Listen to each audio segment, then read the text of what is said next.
All right, welcome back, Ashley, Nicole Moss, Bill Reiter. I'm John Gonzalez. I texted you guys last night about the New York Knicks because they won again. Sure did. They had no OG. They had no Julius Randle. Jalen Brunson went for 40. They're doing it with they stitched this team together with like shoestring and gum. And I had said in our text chain with our producer, Aaron, I hate to say it, but the New York Knicks are fun. And I was shamed. The Philadelphian standing up for the New York Knicks, I was shamed by our producer Aaron, who says that they're not fun, despite the fact that they haven't lost since last season. I think this is hard for me, Ash, because I never doubted the Knicks, so I don't really know where to, Yeah. I was wrong. Sure. I was totally wrong. Sure. I'm with John. They're fun. The floor is yours, Ashley. They are really, really good. Crow a little bit.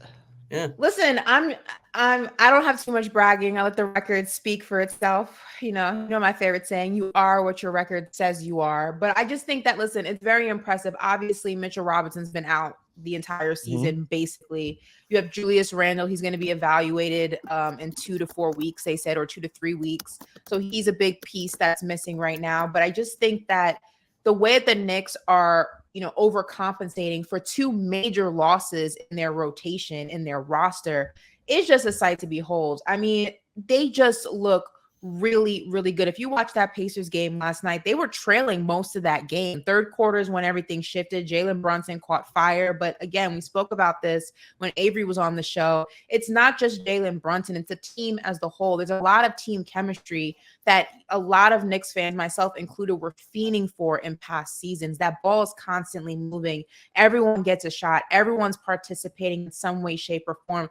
Defensively, they play with such tenacity, which is why they're able to go ahead and close the gaps on games that they're trailing. I mean, this is just a team that I really believe is so well constructed, and there's still room for improvement. That trade deadline's approaching, which I think is going to be beneficial for Julius Randle, because if you get the right player, you may not need to bring Julius back before he's ready, because you may have the piece that kind of bridges that gap a little bit. The Knicks are going to be fun, man. The Knicks are going to be scary. A lot of people are sleeping. If this team can stay healthy, I don't think anybody wants to see them in a 7-game series. Nobody's sleeping anymore. Yeah, I've been rudely awakened, unfortunately. And let me tell myself, by way of a question for you, too, because I did not think Jalen Brunson would be this when he came from Dallas. And I know this is like culminated last night. I didn't either, if we're going to be honest. Yeah, I did not. I was way off. Mavericks definitely didn't. No. Even the Knicks, I think, didn't. You guys saw after the game yesterday where he got emotional and he was on the floor after the game, and they told him about the All-Star game, and they're chanting for him. And it hit me. I think it was already true. Not only like surprise superstar, is there a more surprising, like incredibly likable star in the NBA? I just like the guy, like oozes this sort of Steph Curry like likability. Authenticity is probably the word that I'm looking for. And it hit me last night. Like, I wonder if that's part of why the Knicks are the Knicks. Like, people throw around words like leadership, but it's not just being good at basketball, right? Is this guy like a secret leadership likability weapon? Is that part of what's going on? For sure. Seriously. I mean, listen, even if you listen to that interview, like, he gets emotional. He doesn't really want to talk about himself, but he lights up when he talks about his guys. There he has all these things to say, all positive. And I just think that leadership in the locker room, this is no knock to, Julius or any of the other guys who have been there, but Jalen Brunson brings a different energy when it comes to leadership and locker room, just, having that hierarchy in the locker room. It's just different. He really does lead by example. He's not the most emotional either. Like Julius sometimes, and I can say this, I've said this to Julius before, he's a Sagittarius. He's a little emotional sometimes. He wears his heart on his sleeve. Sometimes is that what that means? The refs. That's what I means. know. He I lets learned the refs something. get the best of him. Jalen Brunson, if you watch him play, he plays with a tenacity, but he's also very even keeled. Like, he doesn't get too high, he doesn't get too low. He plays ferocious, but he never allows the outside and whatever's happening in the game, whether it's the referees, bad officiating, whatever it is, get him to the point where he can no longer lead. And I think that's what the team has been missing. And he embodies that. It's a great thing to see. I don't know how this is working. Is like, he's okay for sure.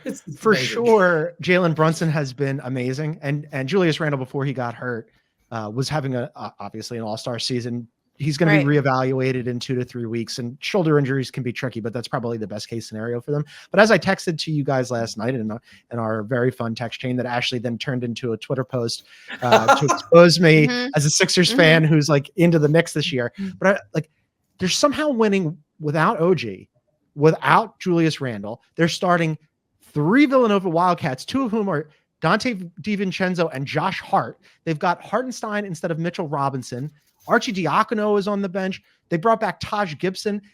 It's such a quintessential Knicks Tibbs team that normally I'd be like, there's no way this thing could work, but it's so working. It's like super working. It's kind of scary. I don't know how It's to your do point. it. It's likable and fun. No offense, Ash. I don't liking the Knicks this much, but I really do. Like I like I like the Jalen fact Brunson. that you guys I are like them. struggling to like the Knicks. This is very enjoyable for me. In But you know fairness, they what, were though? not likable for a long time, but they are now.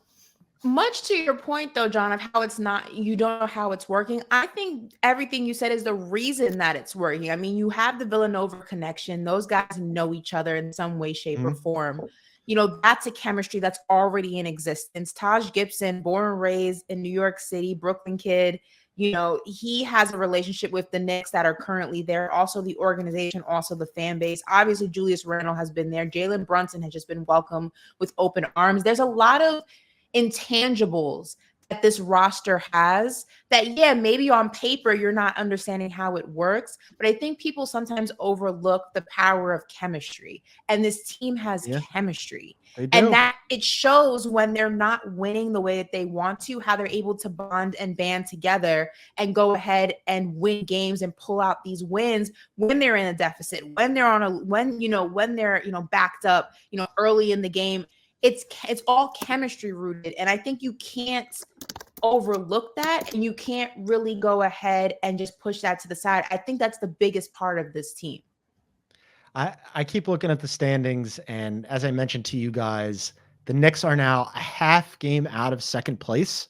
And I got to be honest with you, if it is Celtics and Knicks 1-2 in the Eastern Conference, I'm hitting the eject button on this whole operation. I'm pulling the parachute. I'm going to go do like Champions League coverage, or ask Jim Nance if he needs a valet, where I won't be on the show anymore. It cannot be Boston and New York 1-2.